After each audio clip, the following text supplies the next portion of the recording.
Bismillahirrahmanirrahim.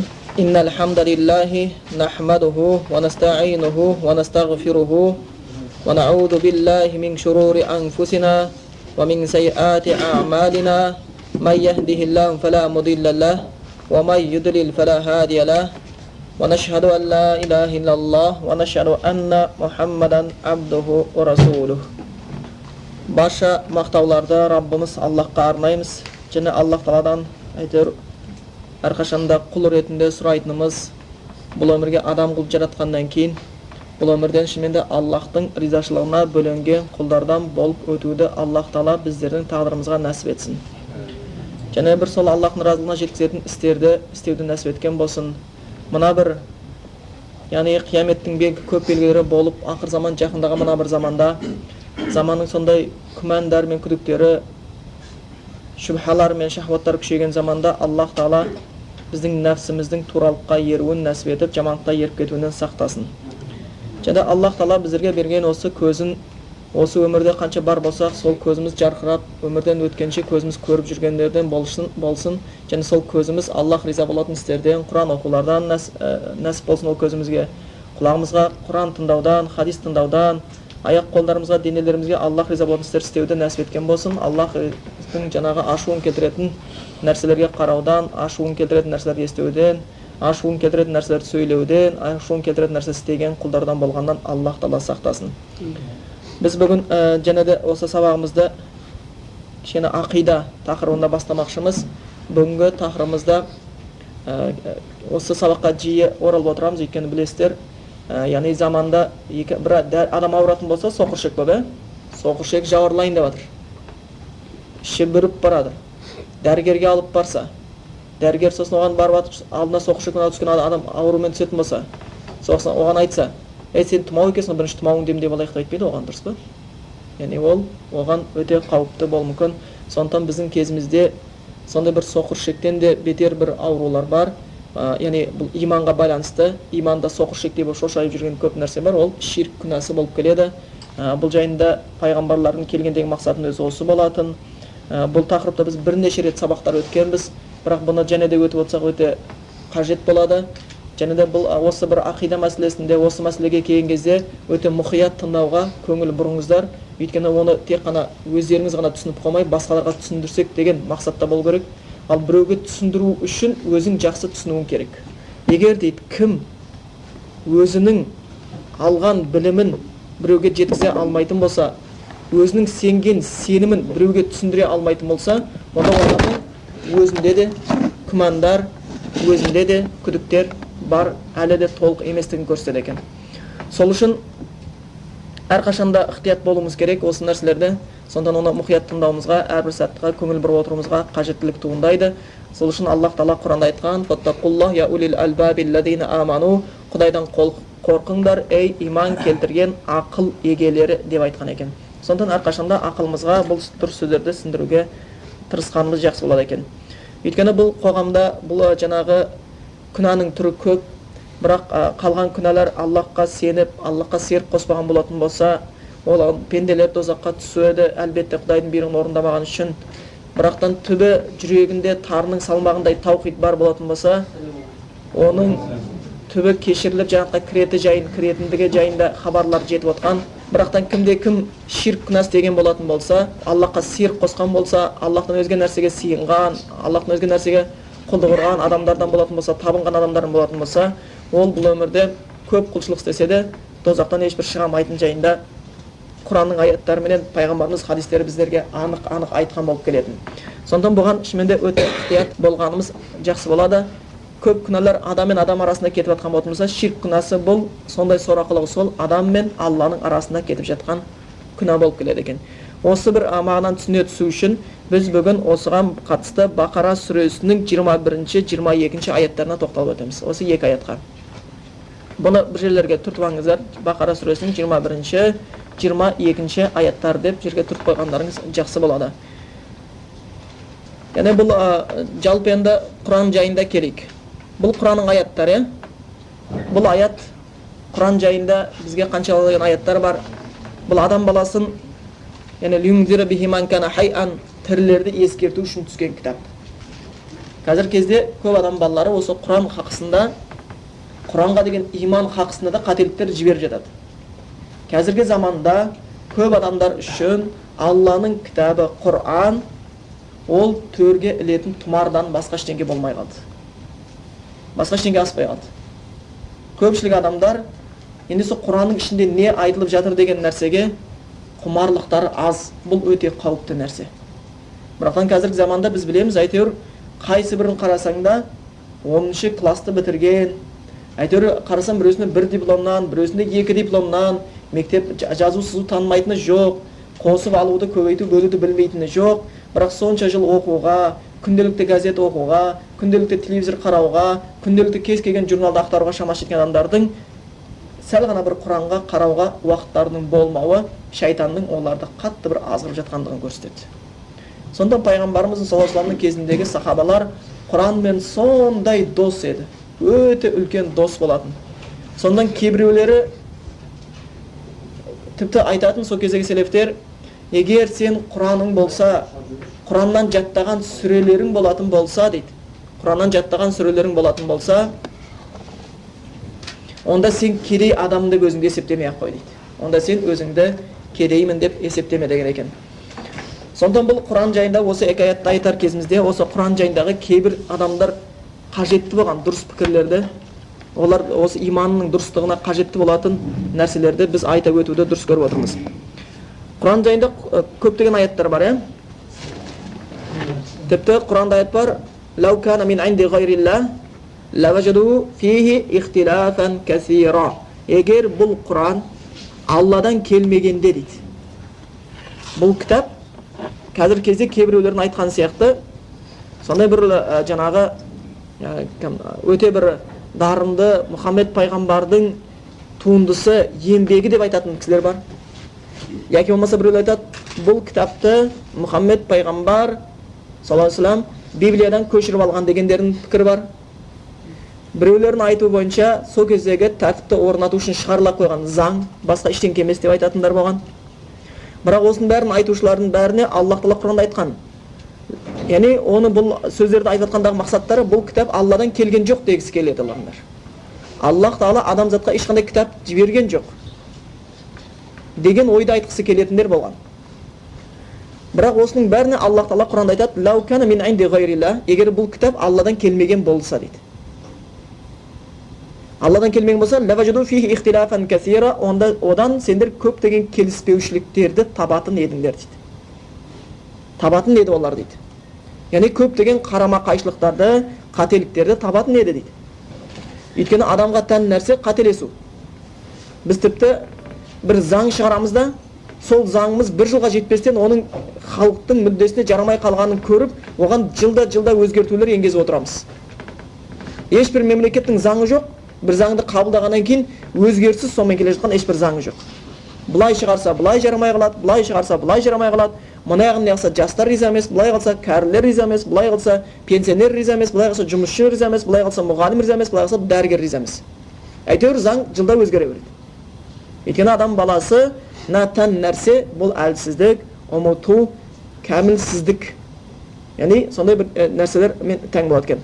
Ал Аллах Тағала кәміл сипаттарға ие, сондықтан Аллах Тағаланың сөзі де өзі кәміл болған сияқты, сөзі де кәміл. Сол үшін Аллах Тағала адамзатқа айтты: "Егер бұл кітап Құдайдан келмегенде, сендер ішінде қате табатын едіңдер, келіспеушіліктер табатын едіңдер, қарама-қайшылықтар табатын едіңдер" деді. Енді Құранның түскеніне қазір 15-ші ғасырға қадам басып бара жатыр. Әлі бір адам Құранның ішінде мынандай тұсы қате екен деп айта алған жоқ. Керісінше көбісі соған қарағысы келмейді. Бірақ Құранға сәл бір қарайыншы деген ғалымдар, ақиқатпен жүрген ғалымдар, бұл Құранды мойындап бірден ислам дініне өтіп жатқанын біз қаншалықты куәгер болып жатқанымыз білеміз. Жер бетінде қанша бір ғалымдар бар, ол тегі кезінде бабалар мұсылманшылықты ұстамаған болса да, Құран ішіндегі ақиқатты көрген кезінде, олар бірден бұл адамның сөзі емес, бұл Алланың сөзі екен деп ислам дініне бет бұрған қанша адамдарды білеміз. Сондықтан бұл Аллах Тағала бұл Құран жайында айтқан, егер бұл да жаңағы Аллах тарапынан келмесе кемшілік табатын едіңдер дейді. Бұның өзі Аллахтың сөзі хақ екеніне дәлел болады. Және де аят бар: "Ва ин кунтум фи райбин мимма наззална ала абдина фату би суратин мислихи". Егер сендер құлымызға түсірген кітапта турасында күдікте болатын болсаңдар дейді Аллах Тағала, күмәндансаңдар дейді, онда сендер тура сол Құран сияқты бір кітап келтіріп көрдіңдер дейді. Вадау шухадаакум мин дунилла, Аллахтан бөлек бүкіл куәгерлеріңді, бүкіл достарың шақырыңдар дейді. Ин кунтум садиқин, егер сендер шын айтатын болсаңдар дейді. Яғни бұл уақытқа дейін ешкім тура осы сияқты бір кітапты жазып шығуға мүмкіндік жеткен жоқ, және тура Құран сияқты жер бетінде көп оқылып жатқан кітап та жоқ. Сондықтан осы және айтады, фаиллам тафалу, егер сендер ондай істей алмайтын болсаңдар, бұндай Құран келтіре алмайтын болсаңдар дейді. Аллах айтады, фаиллам тафалу, онда егер сендер бұл Құран сияқты нәрсе істей алмайтын болсаңдар, валан тафалу, оны еш уақытта істей де алмайсыңдар дейді. Осы сияқты Құранда бір сүре сияқты келтіре алмасаңдар, оны келтіре де алмайсыңдар деп айтады Аллах Тағала. Онда болатын болса сендер фаттақун нар аллати вуқудухун нас вал хижара, онда дозақтан қорқыңдар, оның отыны адам мен тастар болған дозақтан қорқыңдар дейді. Енді бізге көріп отырмыз, Аллах Тағала айтты, бұл кітап егер адамның еңбегі болатын болса, кемшілік табатын деп айтты. Ешкім кемшілік таппай жатыр 15-ші ғасырға қарай. Бүкіл нәрсенің шарттау шегіне жетіп жатыр ғылым техниканың. Тіпті егер оған бұл кітаппен сенгілерің келмесе, тура осы кітап сияқты басқа кітап келтіріп алыңдар деп айтты. Оны да келтіріп алуға ешкімнің шамасы келмейді екен. Ондай болса Аллах Тағала айтып жатыр, фаттақун нар аллати, онда дозақтан қорқыңдар дейді. Дозақтан қорқыңдар, ертең өздерің жанатын дозақтан. Онда сен қай бетіңменен енді қарсы келіп жүрсің? Онда сенің қандай дін ұстамауға, бұл жаңағы Аллахтың жіберген пайғамбарын мойындамауға, Аллахтың кітабымен жүруге саған қандай бір нәрсе кедергі болып жатыр айтады. Сол үшін пайғамбарымыз Мұхаммед Мұстафа саллаллаху алейхи вассалам өзінің үмбетін осы Құранменен байланысы тығыз болу үшін өте көп қызықтырған. Сол үшін мүмкін болса Құранменен байланыстарыңыз өте тығыз болсын. Мына қазір біздің осы заманда қайсы бір мұсылманды көрсеңіз, 5 уақыт намаз оқитын, яки болмаса 30 күн ораза ұстайтын, мүмкін намаз оқымайды, ораза ұстамайды, бірақ өзін мұсылман есептейтіндер де көп, енді оған да шүкір дейміз, бірақ бәрібір олардың қатты адасып жатқандарын біз көреміз. Өзін мұсылман есептейді, бірақ ораза намаз ұстамайтындар бар. Өзін мұсылман есептейді, ораза намазды жасайтындар бар. Бірақ олардың істеп жатқан істерінің бәрі қарап тұрсақ, Аллахтың Құраны менен пайғамбардың сүннетіне қарама-қайшы істеп жүргендерді көреміз. Бұның себебінің бәрі олардың Аллахтың кітабынан алыс болғандықтарынан. Сол үшін пайғамбар Мұхаммед Мұстафа саллаллаху алейхи вассалам осындай бір сорақы күйде адасып кетпеу үшін өзінің үмбетін өте көп хадистерінде Құранға жақын болу үшін қызықтырған. Пайғамбарымыз сол кезінде сахабаларға айтатын, сендер Будхана деген жерге барып, ешқандай жаңағы туысқанды қарым-қатынасты үзбестен, ешқандай күнә істеместен, сондай бір 2 керемет үлкен түйе алып келгілерің келе ме? Десе, иә, әлбетте қажет дейді. Түйе деген бір джип сияқты нәрсе ғой. Сонда Құраннан сендер 2 аят жаттасаңдар, тура сондай үлкен сыйлық дейді. Яки болмаса пайғамбарымыз Мұхаммед Мұстафа саллаллаху алейхи вассалам айтады, кімде-кім Құран аятын оқитын болса, оның әрбір әріп үшін сауап жазылады. Әр сауап 10 еселенеді. Ла aqulu алиф лам мим харф бал алифун харфун ламун харфун мимун харфун деп түсіндіріп жекелеп тұрып айтады. Мен сіздерге айтқан жоқпын алиф лам мим бір харф деп. Алиф өзінше бір әріп, лам өзінше бір әріп, мим өзінше бір әріп, яғни әрқайсысында жеке-жеке сауап бар дейді. Яғни кімде-кім альхамдулиллах десе, Фатиха сүресін бастаған кезде қанша әріп? 7 әріп, 70 сауап алып жатыр. Ол Фатиха сүресін оқып бергенше қанша сауап алады? Яғни осынша Құранға жақын. Және де пайғамбарымыз саллаллаху алейхи вассаламның тарап кеткен кен машһур хадистерінің біреусі, бұны әр қайсымыз жатқа білгеніміз жақсы, және оған амал істегеніміз жақсы. Ол хадисте пайғамбарымыз саллаллаху алейхи вассалам айтқан, хайрукум, сендердің ең жақсыларың дейді. Мен мұсылманмын деп жүргендердің ішіндегі ең жақсыларың дейді. Білгілерің келе ме кімде ол дейді? Мән тәалламал Құр'ана, Құранды үйренгендерің дейді. Сендердің ішіндегі ең жақсыларың Құранды үйренгендерің дейді. Ва алламаху, және оны үйреткендерің дейді. Үйреткендерің дейді. Сондықтан бұл дүниеден мұсылман болып Аллах Тағала бізге осындай үлкен бақытты нәсіп еткен болатын болса, иман деген үлкен нығметке жеткізетін болса, онда осындай Құран деген Аллахтың сөзін миымызға тоқып, жүрегімізге қондырып өтуге тырысуымыз керек. Және де пайғамбарымыз Мұхаммед Мұстафа саллаллаху алейхи вассалам айтады, ертең қияметтің күні болып Аллах Тағала жәннатқа пенделерін кіргізгенде ізге құлдарын, сонда Құран оқушы айтады екен, оқы Құраныңды. Соңғы тоқтаған аятың сенің жәннаттағы дәрежең дейді. Қараңыздар, сен неғұрлым Құранды көп білсең, Құранды көбірек оқыған болатын болсаң, жәннаттағы дәрежең де соғұрлым жоғарылы болады екен. Және де пайғамбарымыз осыны айтқан, кімде-кімнің баласы Құран жаттап, оған амал істеп өткен болатын болса, оның әке-шешесін жәннатқа кіргізіп, таққа отырғызып, басына тәж кигіземіз, оның жарығы күннің жарығынан да сондай нұрлы бір тәж болады дейді. Қараңыз, сондай бір құрметтерге, қаншалықты осындай бір қызықтырушылықтарға пайғамбарымыз айтып отқан, сондықтан Құран оқуда үлкен сауаптар бар, Құранға жақын болуға бұйырған. Енді біздің заманымызда, егер көптеген мұсылман бауырларымыздың біреусінің ақида саласында қателіктерін, кемшілік көріп жатсақ, оның көп себептерінің біреусі олардың Құраннан алыс болулары. Тіпті мұсылмандардың өзіне мұсылман еместердің қойған диагнозын қараңыздар. Мұсылмандардың өзіне мұсылман еместердің қойған диагнозы біздің, яғни сондай хақ дін ұстана тұрып, кей кезде сондай ақиқатқа толық жете алмай жатқандығымыздың себептерін біреусі. Олар айтады, олар дейді, кітапты оқымайды дейді, ла яқрауун дейді, өздеріне түскен Құранды оқымайды дейді. Уайын яқрауна, егер оқыса дейді, ла яфахамун, түсінбейді дейді. Уайын фахиму, ла яъмалуна бихи, егер түсінсе, оған амал істемейді дейді. Диагноз осы депті.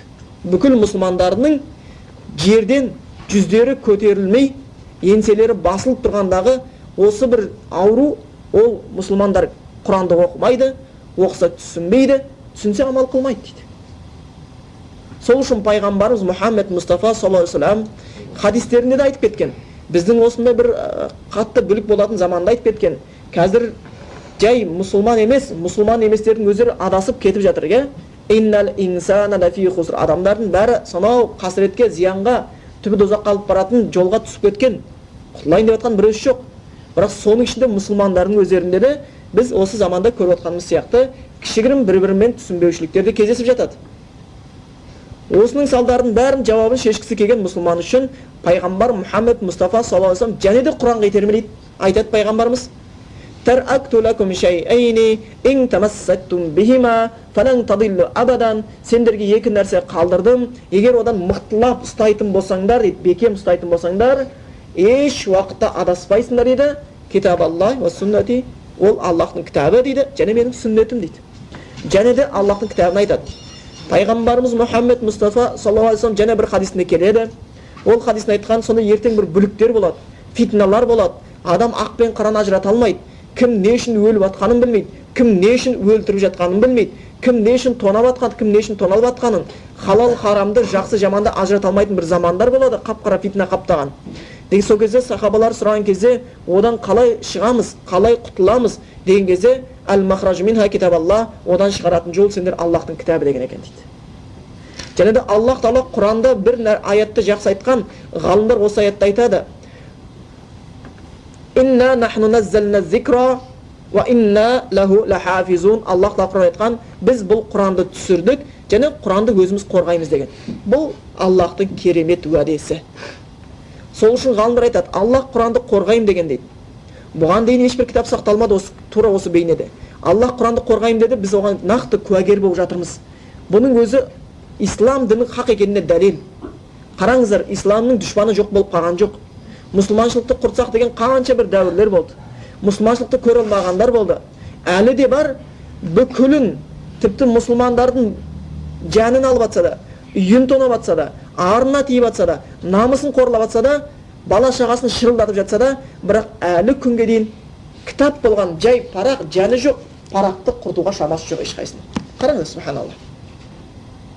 Сонша бір үйлерді талқандауға, мыңдап адамдарды өлтіруге, пәленбайлап балаларды қыруға шамасы жеткендердің мына бір парақты құртуға ешқандай шамалар жетпей жатыр. Өйткені неге? Өйткені Аллах айтқан, мен сақтаймын деген. Міне бұның өзі Аллахтың хақтығына дәлел, бұның өзі исламның хақтығына дәлел, бұның өзі Құранның хақтығына дәлел. Сол үшін ғалымдар айтады, Аллах Құранды түсірдім, өзім қорғаймын деген. Егер кім Құранмен өмірін тығыз байланыстырса, ол мұсылманды Аллах қорғайды дейді. Ол мұсылманды да Аллах қорғап қояды деген екен.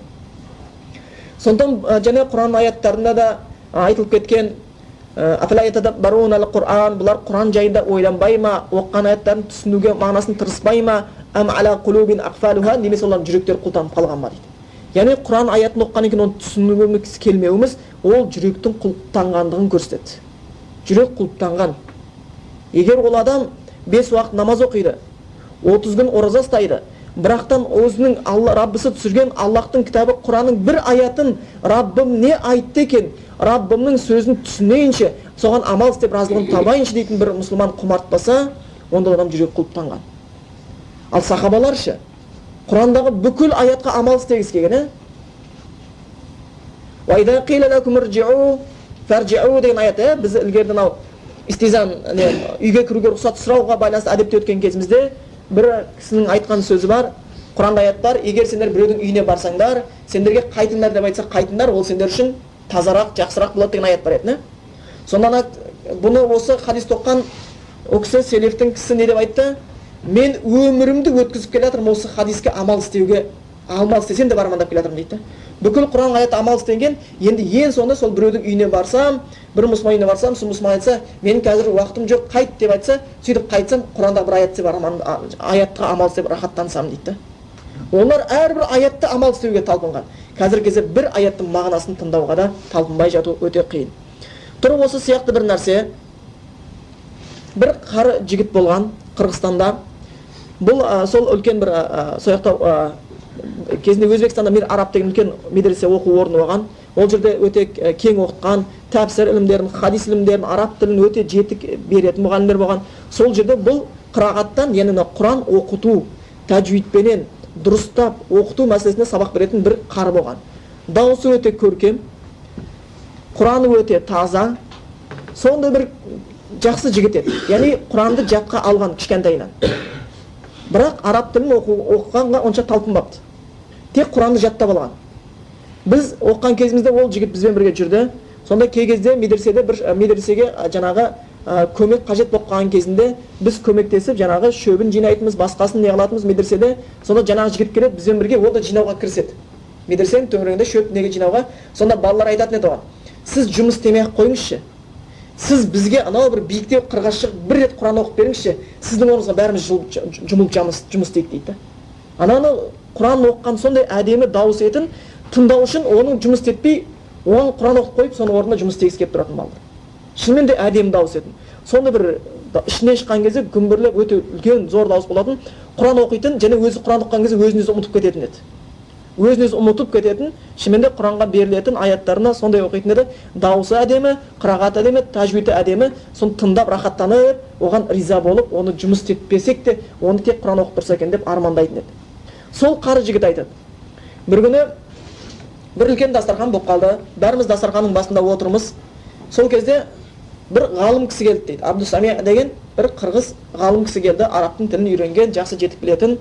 Сол жерде отырған кезімізден әдет бойынша біздің ортамызда қалыптасып кеткен дастархан басында Құран оқитын әдет бар ғой. Соны Құран оқуға бұйырды дейді. Сонда мен Құран аятын оқыдым дейді. Мен есімде қалмады, не Ибрахим сүресіне қатысты қисса, не Худ пайғамбарға, не Ибрахим пайғамбарға қатысты қиссаның біреусі оқылған екен дейді. Сол Құран аятын оқыдым дейді. Бәрі тыңдап, оның дауысына маужырап отқан. Сонда жаңа ғалым кісі оның мағынасына тебіреніп кетті. Сөйтіп Құран оқылып біткен кезде жаңағы ғалым кісі айтты дейді: "Тоқтай тұрасыздар ма? Мына аятта айтылған нәрсені сіздерге аударып берейін бе" деп айтты дейді. Сосын бәрі "Иә, жарайды" деп сұрандық дейді. Сөйтіп жаңағы ғалым кісі Құран аятын аударып берген кезде сол жердегі біраз адамдардың көзіне жас келді дейді. Пайғамбарға байланысты қиссаны айтып берген кезде біраз адамның көзіне жас келді дейді. Көп насихат алдық дейді. Көп ұғындық. Мен бар болғанда бір 4-5 аят оқыған едім дейді. 4-5 аяттан дейді, соны аударған кезде біз ләззатқа батып, рахаттанып, өмірдің құнын түсінгендей болдық дейді. Сол кезде мен дейді қатты бір таң қалдым дейді. "Мәссаған, мен пәленбай жыл болды көкірегімде Құранның 6000-нан астам аятын көтеріп алып жүрмін. Бірақ сол Құран оқығаннан ләззат тауып жүрдім, жаттағаннан ләззат тауып жүрдім. Бірақ ең күшті ләззатты қазір ғана тауып тұрмын" деп айтты дейді. Мағынасын түсінгендіктен. "Мен қанша Құран аяттарын білем, мағынасын түсінбейтінім қандай өкінішті" деп айтты дейді. Сол үшін бұл Құран жайында осы кіріспе кезде сіздерге айтып кетейін отқаным, бұл Құранға қатты көңіл бұрыңыздар. Және оны өзгелерге түсіндіруге тырысыңыздар. Бұл Құран үйге ілетін тұмарға айналып кетпесін. Бұл көзетпесінің мойнына іліп алатын бір үш-бұрышты нәрсе болып қалмасын.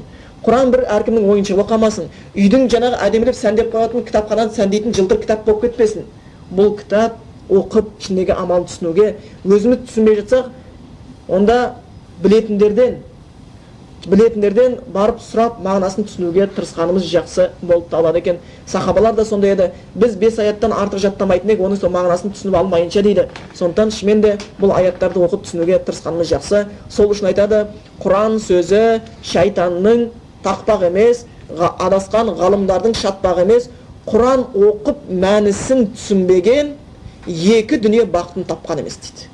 Құран оқып мәнісін түсінбеген екі дүние бақытын тапқан емес дейді. Сондықтан бұлығы ең дұрыс нәрсе Құранның мағынасын түсіну болып келеді екен. Сол үшін де Аллах Тағала Құран айтқан: "Алхамдулиллахиллази анзала ала абдихил китаб", барша мақтау Аллахқа болсын, қолына кітапты түсірген дейді. Сондықтан бұл Аллах үшін, бізге жіберген кітап үшін Аллахқа қанша мақтау арнасақ та жарасады. Енді біз сол Құран аяттары тірілерге түскен екен. Ол аяттарды біз ұғынуымыз керек екен. Соған амал істеуіміз керек екен. Бұл Құран дегеніміз тек қана өлгендердің азығына айналдырып жібергеннен сақтануымыз керек екен.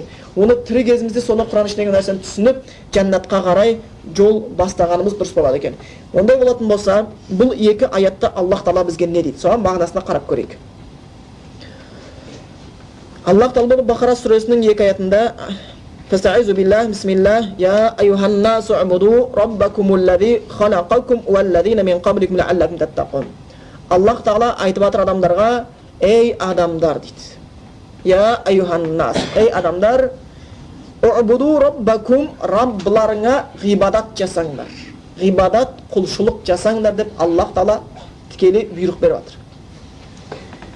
Ол сондай Раббы дейді, аллази халақакум, сендерді жаратқан Раббы дейді. Уаллазина мин қабликум, сендерден бұрынғыларды жаратқан Раббыларың дейді. Лааллакум таттақун, әлбетте Құдайдан қорқарсыңдар. Қорқыңдар, яғни Аллахтан қорқулар үшін осыны Аллах Тағала айтып отыр екен. Енді бұл аятқа қарайық. Бұл бір аят, аяттың ішінде сөздер бар, жекелеген. Аят "Я айюханнас" деп басталып отыр. Ей адамдар деп басталып отыр. Яғни бұл қаратпа сөз. Қаратпа сөз не үшін айтылады? Біреудің көңілін өзіңе бұру үшін, өзіңе бір айтайын айтқан сөзіңді тыңдату үшін айтылады. Қазір көшеде кетіп барсаң, бір кемпір "Ей балам" десе, сен қарайсың. Сондан "Ей балам" деген кезде сол қаратпа сөз сені қаратты. Сен "Ей" деген кезде, "Балам" деген кезде, мына апа маған бірдеңе айтқысы келіп тұр екен деп, құлағыңды оған саласың, дұрыс па? Сондан бұл қаратпа сөз деп аталады. Бұл Құран аятты қаратпа сөзбен айтылып отыр екен. Яғни бұған құлағыңды сал, көңіліңді бұр деп. Және бұл сөздің егесі кім? Алла. Бұл қаратпа сөздің егесі Аллах Тағала болып тұр. Егер сен көшеде кетіп барған кезде бір кемпір "Ей балам" деген кезде оған құлағыңды салып бұрылатын болсаң, Аллах Тағала үшін неге құлақ салып бұрылмасқа? Аллах Тағала саған қаратпа сөзбен "Ей адам, ей адамдар" деп жатқан кезінде сен неге тоқтап сәл ғана "Я Раббым, ләббай Раббым" тыңдауға дайынмын деп неге құлақ бұрмасқа? Сондықтан адамға көңіл бұра алатын адам Аллахқа көңіл бұра алмаса, Аллахтың сөзіне жауап бермесе, бұл оның шынымен де бақытсыздығы болып келеді. Не түсінбейтіндігі, надандығы, білімсіздігі, бақытсыздығы болып келеді екен. Енді Аллах Тағала бұл қаратпа сөзін айтып отыр: "Ей адамдар". Біліңіздер, Құранда осындай қаратпа сөздер бірнеше мағынамен келеді. Бір кейбір қаратпа сөздер "Я айюхаллазина аману" деп келетін қаратпа сөздер бар. "Ей иман келтіргендер" деп келетін қаратпа сөздер бар. "Я айюхаллазина кафару", ей кафирлер деп келетін қаратпа сөз бар. Және ей кафирлер деген Құранда бір-ақ жерде келеді. Одан кейін "Я айюханнас", ей адамдар деп келетін қаратпа сөз бар. Үшеуінде үш түрлі топта айтты Аллах Тағала. Біреусінде иман келтіргендерді айтып жатыр, біреусінде кафирлерді айтып жатыр, біреусінде адамдарды айтып жатыр. Бірінші иман келтіргендерге байланысты аят. Көбінесе адамдар деген аяттар көп жағдайда Меккеде түскен. Иман келтірген деген аяттардың көп жағдайда Мединада түскен. Енді қайсы бір аят "Ей иман келтіргендер" деп Аллах Тағала иманды тиек етіп бір аятты бастаған болатын болса, онда сол аяттың ішінде Құдайға сенем деген адам үшін өте маңызды нәрсе айтылады деген сөз. Сол үшін ілгергі сахабалар, селефтер Құран аяты "Я айюхаллазина аману" деп басылған кезде бар ынтамменен оның мағынасын түсінуге құлағымды салып, шын ықыласымен тыңдай түсем деген еді. Талпынатын дейді. Оған бұл сол иман келтіргендерге қатысты нәрсе айтылады. Бірақ сол иман келтіргендерге қатысты айтылған нәрсені кей кезде иман келтірмегендер түсіне алмай жатады. Өйткені бұл мынау сияқты нәрсе. Мен қазір көзімменен мына қабырғаны көре аламын. Қабырғадан ары қарай кедергі менің көзім ар жағын көре алмайды. Бітті. Маған қабырға кедергі болды, ар жағын көруге мүмкіндік жоқ. Көзімнің жеткен ғана жерін көрдім. Бірақ енді көзім ары қарай жете алмады, қабырға кедергі болып, ары қарай менің ақылым өтіп кете алады. Көзім өте алмаған жерден. Ақылым айтып тұр, бұл 2 бөлмелі үй. Бұның ар жағында және бөлме бар. Яғни одан ары кететін болсаң 1 бөлме бар. Одан ары кетсек көше бар. Ары кететін болсақ жаңа тал бар, машина бар деп менің ақылым айтылады. Бұл үй жердің үстіне құрылған.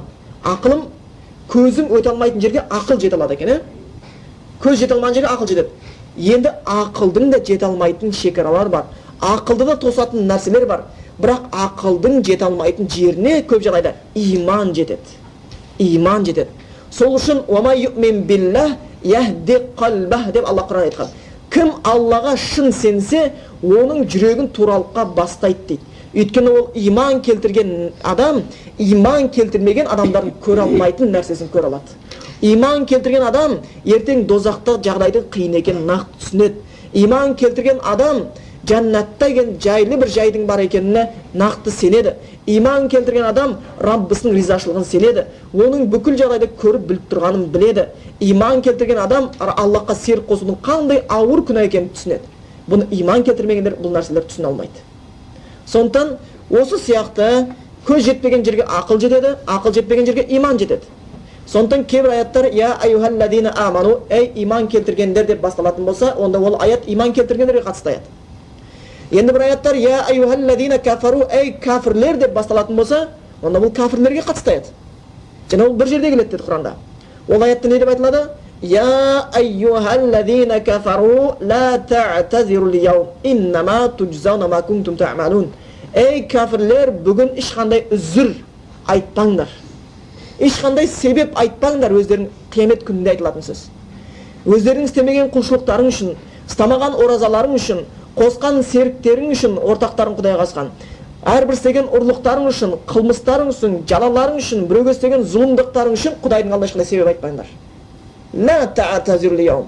Оны дүниеде істеп бітірулерің керек еді. Иннама туджзауна ма кунтум та'малун. Енді сендер бүкіл істеген істерінің жазаларын сөзсіз тартасыңдар дейді. Яғни бұл кафирлерге айтылған кезде жағдай өте қиын. Енді үшінші айттық, "Я айюхан нас", ей адамдар деп келетін аяттар бар. Егер адамдар деп келетін болса, онда бұл аятты иман келтірген адамды түсіне алады, иман келтірмеген адамды түсіне алады деген сөз. Бұл жалпыға арналған аят деген сөз. Бұны жалпы адам түсіне алады деген сөз. Онда болса, бұл аят қараттатпа сөзбен басталыпты. Ол сөздің егесі Аллах Тағала екен. Және ол бүкіл адамзат баласына арналып тұр екен. Ол аятты иман келтірген де түсіне алады, ол аятты иман келтірмеген де түсіне алады екен. Енді Аллах та айтып жатыр: "Ей адамдар, убуду раббакум", Раббыларыңа ғибадат жасаңдар дейді. Раббыларыңа ғибадат жасаңдар. Аллах бізге осы адамдардың бәрін айтып тұрған кезде құлшылықты жасаңдар Раббыларыңа дейді. Раббыларыңа ғибадат жасаңдар. Ғибадат дегеніміз Аллах Тағала сүйетін бүкіл істер мен сөздер. Ғибадаттың сол біз білетініміз Аллахқа иман келтіру, намаз оқу, ораза ұстау, зекет беру болып келетін болса, сол күйінде жалғаса береді. Ғибадат ең соңында керек десеңіз, жолдан тасты алып тастау, біреудің өкшесі тайып кетпесін деп. Ғибадат дегеніңіз әйеліңіздің бетіне мейірленіп қарау. Ғибадат дегеніміз әке-шешеңді сыйлау. Ғибадат дегеніміз бала-шағаның басын сипау. Ғибадат дегеніміз көршімен тату тұру. Ғибадат дегеніміз біреуді алдамау. Ғибадат дегеніміз біреуге зұлымдық істемеу. Ғибадат дегеніміз жаман нәрсені көрген кезде көзіңді ала қашу. Ғибадат дегеніміз ғайбат сөйлемеу. Ғибадат дегеніміз құлағыңды жаман нәрсе тыңдатпау. Ғибадат дегеніміз өзіңнің жаңағы бауырыңды жақсылыққа шақырып жамандықтан тыю. Ғибадат дегеніміз садақа беру. Ғибадат дегеніміз осы мүмкін болса ілім іздену, осы сияқты бүкіл істерді қамтиды. Яғни Аллах Тағала құлшылық қыл деген кезде құр намазбен шектеп жатқан жоқ.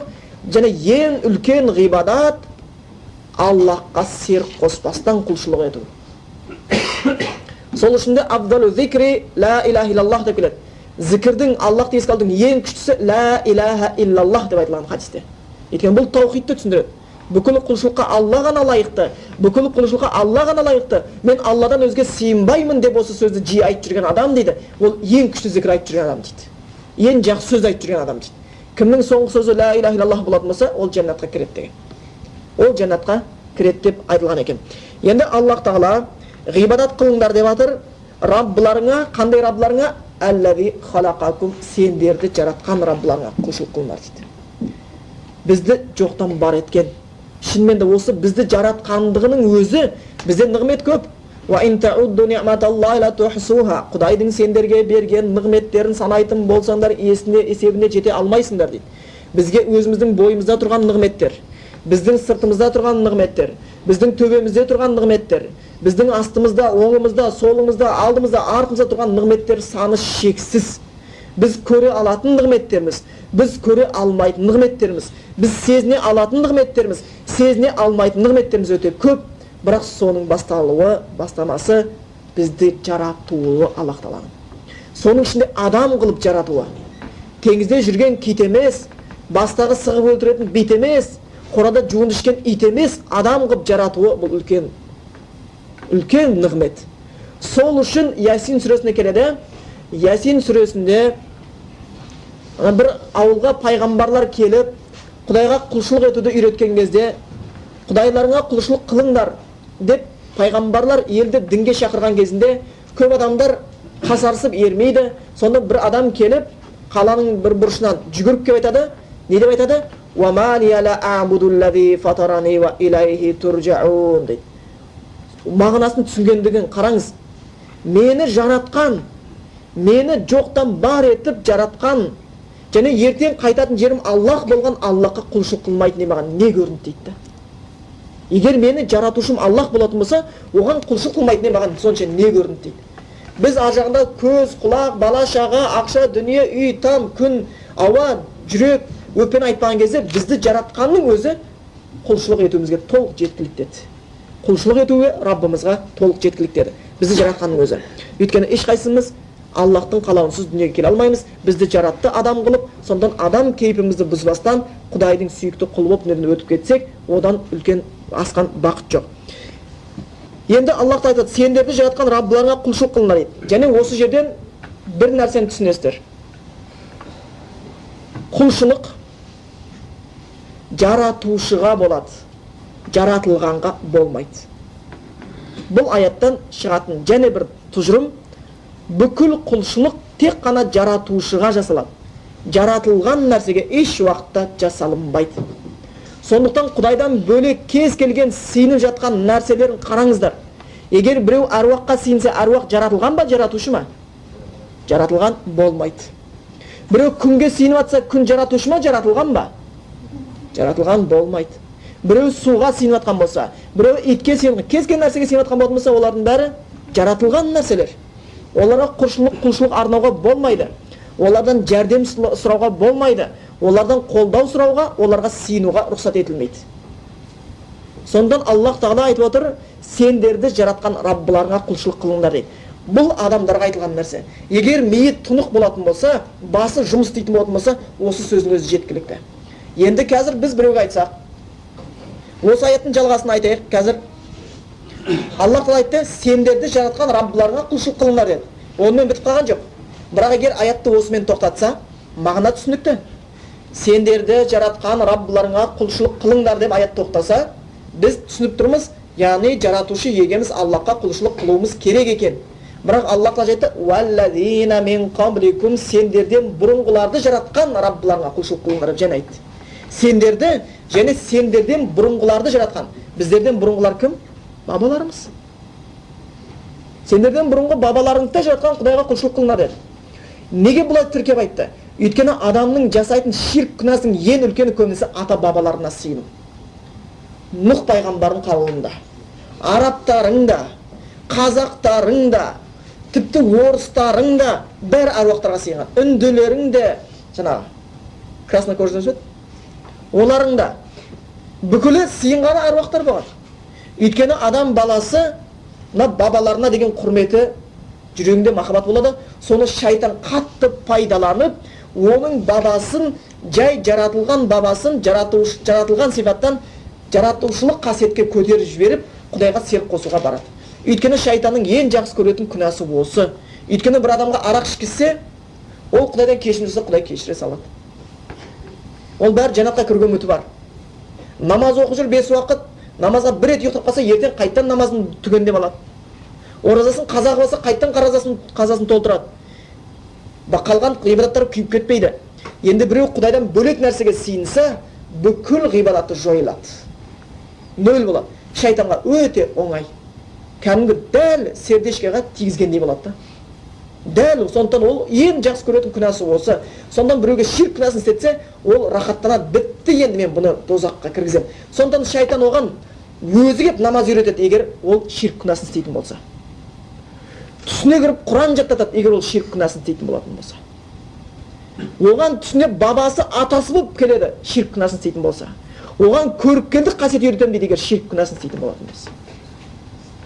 Өйткені оны дозаққа алып баруға таңбасын салып қойды маңдайына. Мүшрик дегісі тұрып. Сондықтан бұл адам баласының ең қатты қателесетін жері бабаларына сыйыну. Сол үшін Аллах та бұл жерде құр сендерді десе мағына түсінікті болады, бірақ сендерден бұрынғыларды жаратқан. Яғни олардың да жаратылған зат екенін біліңдер. Бабаларың да жаратылған зат. Олар да жаратушы емес. Олар да құлшылыққа лайықты емес. Құлшылыққа тек қана Аллах тағала лайықты деген нәрсе мағына шығып тұрғанда. Сол үшін де қазіргі кезде бір адамға айтсаң әруаққа сыйынатын. Әруаққа сыйынуға болмайды. Бұл үлкен күнә. Бұл ширк күнәсі. Ширк күнәсін Аллах тағала кешірмеймін деп айтқан. Құранда айтқан: "Ла тушрик билла инна ширка ла зулмун азим." Құдайға серік ортақ қоспаңдар, бұл үлкен зұлымдық деп айтылған десең, оның саған бірінші беретін жауап не болады? Сонда біздің ата-бабамыз не дейді? Қателескен ба? Сонда біздің ата-бабамыз ақымақ па? Осы сөзді бірінші айтады, дұрыс па? Бірақ қандай қатерлі сөз, қандай қауіпті сөз. Ойлаңыздар. Әруаққа сыйынуға болады деп ата-бабалар айтты. Онда әруаққа сыйынуға болады, әруақ қолдайды, әруақ қоршайды, әруақ сыйған панақор болады деп айтқан сөздің авторы ата-бабалар екен. Ал әруаққа сыйынуға болмайды деген сөздің иесі кім? Аллах тағала. Сонда ол адам ата-бабасына қарсы шығуға қорқып, Аллахқа қарсы шығуға қорқпай тұрғандығы да. Егер бұл жерде онда сенің ата-бабаң қателеспепті, сенің ата-бабаң ақымақ болмапты, ақымақ емес десек, онда ар жағында Аллах тағала қателесіп қапты ғой, әруаққа сыйынуға болмайды деп. Аллах тағала ақымақ екен деген сөз шатты. Наузу биллахи мин залик, Алла одан сақтасын. Қандай жаман сөз. Сол үшін де мүшриктер Аллахтың алдында ең жаман халықты. Хум шаррул бария, жаратылыстың ең жаманы деп айтылған Құран аятында. Аллахқа серік қосушылар. Ата-бабамыз ақымақ па дейді.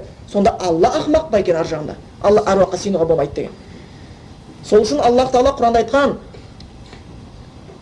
"Ва лахум бихи мин илмин ва ла ли абаихим." Олардың осы ширк күнәсін істеп жатқан кездегі істер үшін өздерінің де ата-бабаларында ешқандай білімдері, дәлелдері жоқ дейді. Қосқан серіктеріне байланысты өздерінің де ата-бабаларының да ешқандай дәлелдері жоқ дейді екен.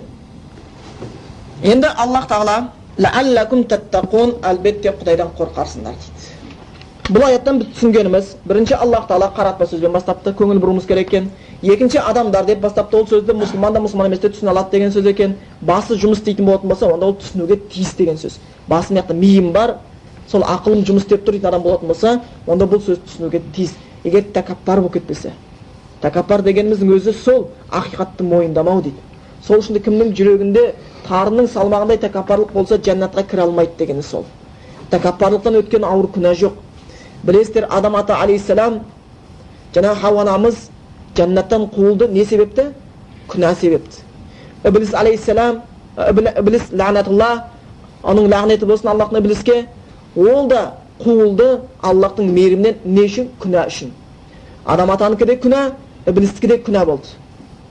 Екеуі де қуылды.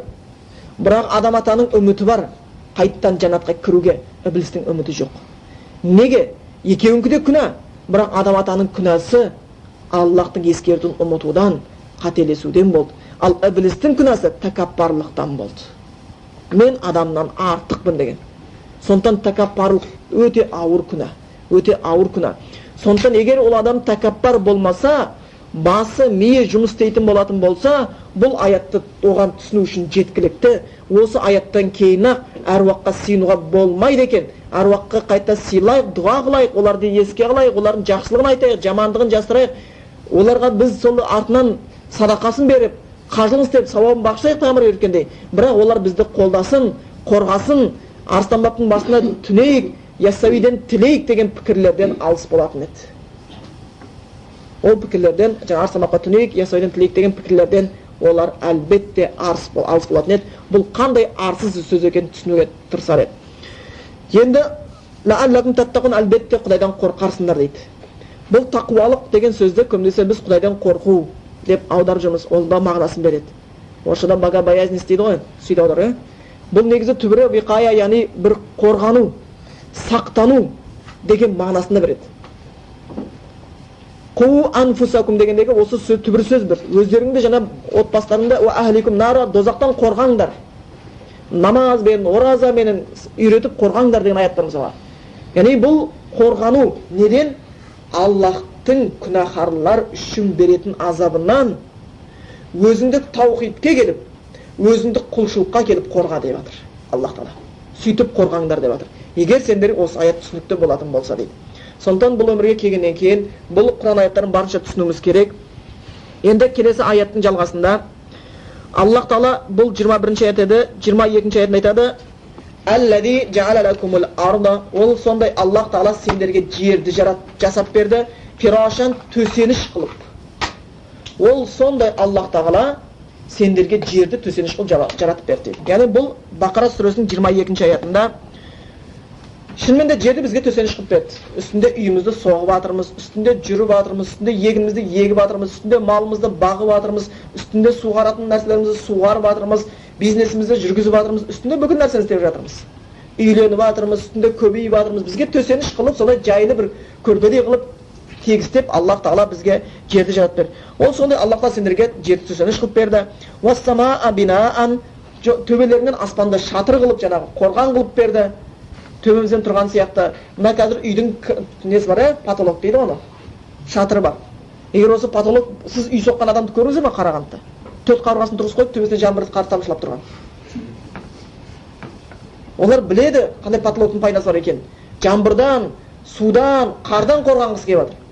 Егер бір потолоксыз үй соқсыншы, соғынақ туберкулез болып, соғынақ үсіп өліп қалуға бір қыстанда аман есен шыға алмай кетіп қалатын еді. Онда болмаса Аллах Тағала біз титтей бір үйге шатырды қойып, бізде соның пайдасын біліп отырмыз.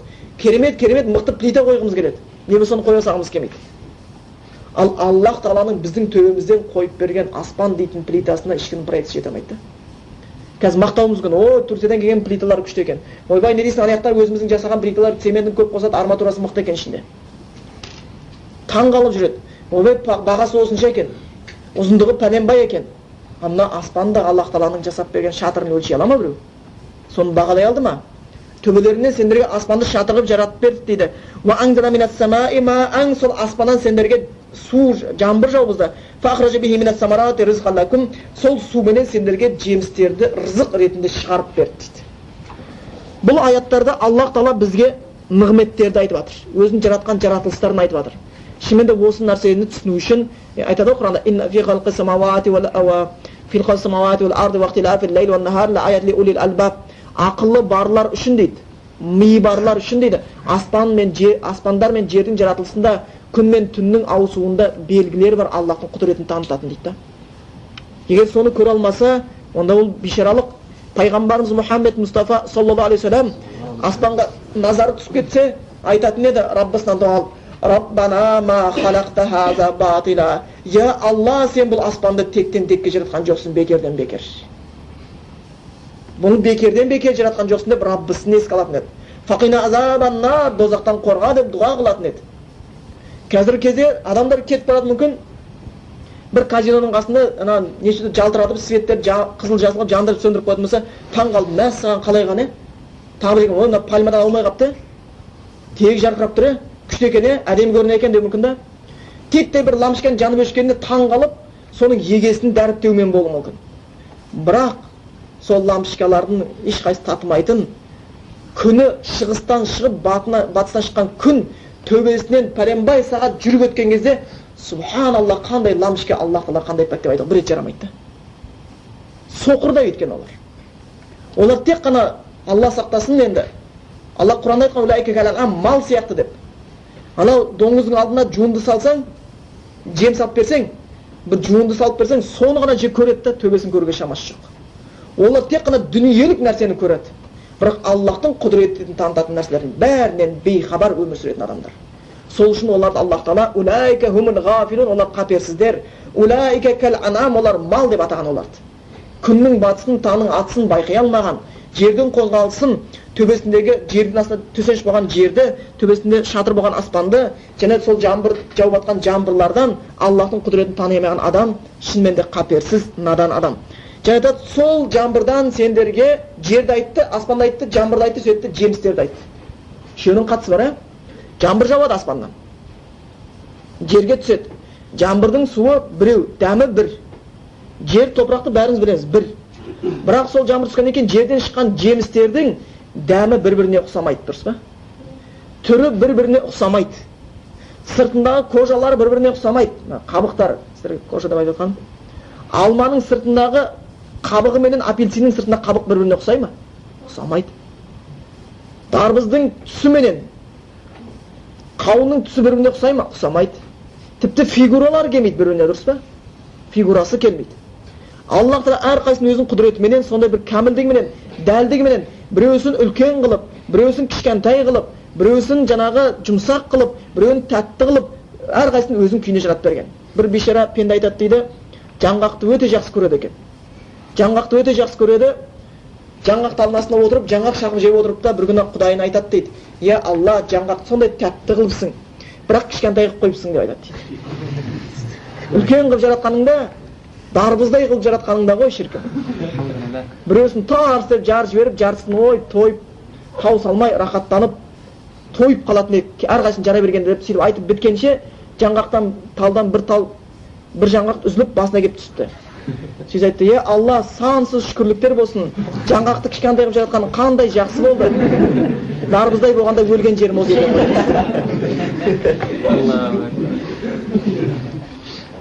Сол айтқандай, Аллахтың бұл жемістерінің өзі Құдайдың құдіретін тануға қаншалықты шүкірлік. Сол үшін мұсылман адам, біз дастарханның басында тамаққа қол солған кезде бисмиллах деп атаймыз. Соны берген Аллах екенін еске түсіру үшін. Сол үшін сауап жазылады бізге. Ал оны түсінбейтіндер бисмиллах деп айтпайды. Харам халалын ажыратпайды. Мұсылман Аллахты тамақты көрген кезде, оның тамақтың егесі соны жаңбырды жауғызып, жерден шығарған Аллахты есіне алады да бірінші бисмиллах дейді. Субханалла, қандай жақсы мұсылман адам. Аллахты еске алады, ол мал емес. Қабық салса жей беретін. Кім берді, кім бермеді, шаруасы жоқ. Сондықтан бұл сол біздерге неше түрлі жемістер шығарып беріп қойды. Дәмдері де бір-біріне ұқсамайды. Қазір біреудің көзіне шүберекті тас қылып байлап, ішіне қамыр салып, көрмейтіндер. Қолына апельсин ұстатып қойып, жегізіп, мынау не екен, айтып берші десең дәмін. Мынау асқабақ екен деп айтпайды ғой, дұрыс па? Дәмінің өзі біріне ұқсамайды, ажырата алады. Бір-біріне түстері де ұқсамайды.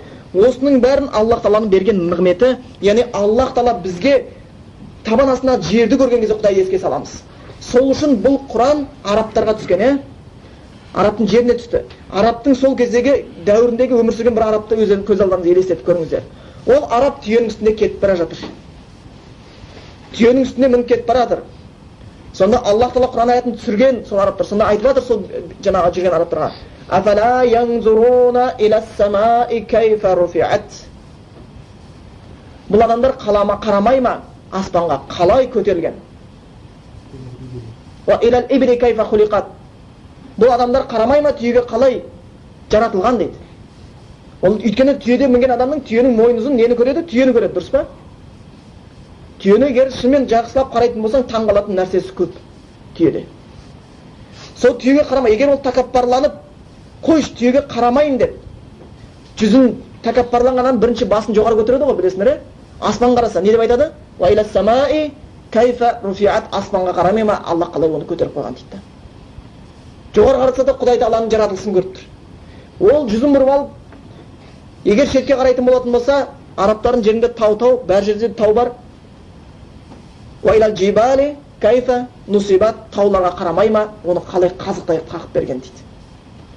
Ол ең сонда шарасы құрып, бұлай қараса да Алла, бұлай қараса да Алла, бұлай қараса да Алланың жаратқан нәрсесін көріп тұр. Ең соңында көзін жаңағы шек қарамайын деп төмен қарай көзін салып алса, ва илал арди кайфа судихат, жерге қарамай қалай төсеп берген дейді. Сен қай жаққа қарама, бәрі Аллахтың құдіретін көресің. Сен күніге жеп жатқан тамағың Аллахтың бар екенін есіңе салып жатыр да. Егесі Аллах бар екен. Күніге шығып жатқан күн Аллахтың бар екенін есіңе салып жатыр да. Күннің ыстығы дозақтың бар екенін есіңе салып жатыр. Күннің нұры жәннаттың бар екенін есіңе салып жатыр. Күннің суығы ертең сені қатты азап көріп қалуы мүмкін есіңе салып жатыр. Күннің рахат кезеңдері гүлденген уақыт жәннаттың бар екенін есіңе салып жатыр. Көктемі. Бүкіл нәрсе Аллахтың хақтығын есіңе салып жатыр. Таң азанда сен ұйықтап жатқан кезде Құдайды зікір еткен құстардың дауысы Аллахты есіңе салып жатыр. Сол үшін бұрынғы кезде бір кемпір баласын ұрысқан сияқты кеңес өкіметінде намаздарын тастап қойды, кемпір намазын оқиды дейді, 5 уақыт баласын ұрсады дейді. Ей балам, сенің басындағы миың тауықтың миына да жетпей қалды ғой, тауық құрдың миы болмай қалды ғой. Тауық бір рет су ішсе Алла деп екі рет аспанға қарайды дейді. Сен соған да жарамай қалдың ғой деген екен дейді. Сондықтан шынымен бүкіл нәрсе Аллахтың кез келген жаратылған нәрсені қараса егесі Аллах екенін көрсетіп тұрады. Енді Аллах Тағала осы аятта жерді айтты, аспанды айтты, жаңбырды айтты, жемістерді айтты. Сөйтіп айтты, «Фала таджалу лиллахи андадан ва антум та'ламун». Енді Аллахқа серік қоспаңдар дейді. Аллахқа серік қосушы болмаңдар, Аллахтан бөлек нәрсеге сүйенуші болмаңдар. Ва антум та'ламун, сендер білесіңдер ғой дейді. Біле тұрып Аллахқа серік қосушы болмаңдар дейді. Субханалла, аятты қараңыздар. Қазір өзіміз мына заманға байланысты мұсылман деген адамдардың өзі миы кішкене сәл-сәл жұмыс істейді, басқа адамдардың миы мүлдем істемей қалған қазір. Осы аят нақты түсіндіріп отыр. Өйткені неге? Кез келген Құдайдан бөлек нәрсеге сиынған кісілердің сиынатын нәрсесі біреу күнге сиынады дейді, біреу тасқа сиынады, біреу Буддаға, біреу жаңғаққа, біреу әруаққа, біреу отқа, біреу суға сиынып жатыр. Бірақ осы Құдайдан бөлек сиынылып жатқан бүкіл жалған тәңірлердің біреусі аспанды жарата ала ма? Жерді жарата ала ма? Сол үшін пайғамбарымыз Мұхаммед Мұстафа саллаллаху алейхи вассаламның кезінде пайғамбарымызға сенбеген мүшриктерден сұраған кезде Құдайдан бөлек нәрсеге сиынып жатқан, Құдайдан бөлек жаңағы нәрсеге пұттарға сиынып жатқан арабтарға айтқан кезде, егер олардан сұрасаң дейді, сендерді кім жаратты деп айтсаң дейді, бізді Алла жаратты деп айтады дейді. Кім өлтіреді, кім тірілтеді деп сұрасаң, бізді Алла өлтіріп тірілтеді деп айтады дейді. Аспаннан кім жаңбыр жауғызады десең, Аллах Тағала деп айтады дейді. Кім жерден жеміс шығарсаң, Аллах Тағала деп айтады дейді. Олар біледі, осының бәрін істеуші тек қана Аллах Тағала екендігіне. Аллах Тағала осындай кәміл сипаттарға ие болған үшін бүкіл құлшылыққа да лайықты. Міне Аллах Тағала осы аяттарда осының бәрін айтып берді. Міне сендерге жерді жаратып берген Алла екен, аспанды құрып берген Алла екен, жемісті шығарып берген Алла екен, жаңбырды жауғызып беріп жатқан Алла екен. Онда сендер неге онда осы нәрсені біреу істей алмайтын бөлек нәрсеге сиынасыңдар? Неге сиынасыңдар? Сондықтан үнділерде жаңғаққа сиынатындар бар. Болмаса бір Будда діннен тастап шыққан бір кісі айтқандай, өзінің жаңағы Будданың жаңағы несіне мүсініне отырып сиынып, ішкі дұғаларымды айтып күбірлеп отырған кезінде беріліп, ішкі дүниеменен ұмытылып, тербетіліп, жаңағы бұтхананың ішіне бір ит кіріп кетті дейді. Иттің әдетін білесіздер, е? Иттің әдеті әйтеуір қарап жүрмейді да. Сәл бірдеңе ұрып қалса аяғын көтереді, тізлегізеді. Үйтпесе жүре алмайды. Әдет сол. Итті көзбен елестетсең болды, аяғын көтеріп отырған көрінеді. Беріліп құлшылық істеп отырсам дейді, Буддаға ит кіріп кетті дейді. Ары ескелеп, бері ескелеп тұрды, басқа жер таппаған сияқты тура Будданың аяғына келді, біздегі дейді. Сиіп жіберді дейді. Ашуым келіп сиынып жатқан Құдайыма сиіп жіберген үшін итті өлтірінге орнынан қарғып тұрып қуалап жөнелдім дейді. Ит жеткізе ме? Қаш дейді. Ашуланып таспен ұрдым, ұрысып жатыр деп оңбаған басқа жер таппай қалдым да. Сиген осы Құдайдың аяғына сиын деп пең сен? Басқа нәрсе табылмай қалма. Итті ұрысып, қатты ызам келіп, бүкіл құлшылығым бәрі далада қалып кетіп, сөйтіп жаңағы бұтханама кіріп келдім да, енді Құдайды қарап, Құдайға ұрыстым дейді. Сен неге өзің аяғын көтеріп қалмайсың? Неге өзің аяқ қалмайсың?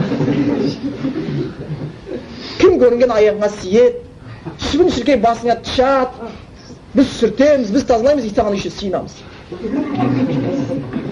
Қандай құдайсың сен? Шынымен қарап тұратын болсақ, ақылы бар адам Құдайға еш уақытта серік қоспайды. Бүкілін білуші, бүкілін жаратушы, бүкіл рызқыны беруші Аллах Тағала ғана құлшылыққа лайықты болып келеді екен. Сол үшін Аллах Тағала бірінші аяттарда адам баласын құлшылыққа шақырды. Өздерін де ата-бабаларын жаратқан Аллахқа құлшылыққа шақырды, серік қоспастан, оларға ортақ етпестен, аруақтарға сыйынбау керек екенін айтып кетті. Екінші аяттарда шынымен де бүкіл рызықты беріп жатқан күнделікті бізге осы біздегі нығметтің барша егесі болған Аллах Тағала екенін ескертіп, сол нығметтің егесіне шүкірлік етуге шақырып отырып, оған және де серік қосудан сақ болуды Аллах Тағала бізге бұйырған екен. Аллах Тағала осы біздердің тыңдаған екі аятымыздан пайдалы ілімдер нәсіп етсін. Сонымен біздерді дозақтан алыстырып, жәннатқа жақындатсын. Күнәларымыз болса кешірім етсін. Барша қиналып жатқан мұсылман бауырларымызға Аллах Тағала жәрдем етсін, ауруларына шипа берсін, қарыздарынан құтқарсын, қиындықтарынан жеңілдіктерге шығарсын. Аллах Тағала бәрін көруші, бәрін білуші. Аллах Тағала жаңа біздердің істеген, білместеген қандай кемшілік болса кешірім етіп, тура жолға салып, Аллах Тағала сондай қабыл болатын амалдарды, пайдалы ілімдерді, Құдайдан қорыққан жүректі, қабыл болатын тілектерді, Құдайды еске алғанда көзіне жас келетін, сондай бір Құдайдан қорыққан тақуалықты Аллах Тағала бір баршамызға нәсіп етсін. Аллахумма солли аля саййидина Мұхаммад ва аля алейхи ва саллям.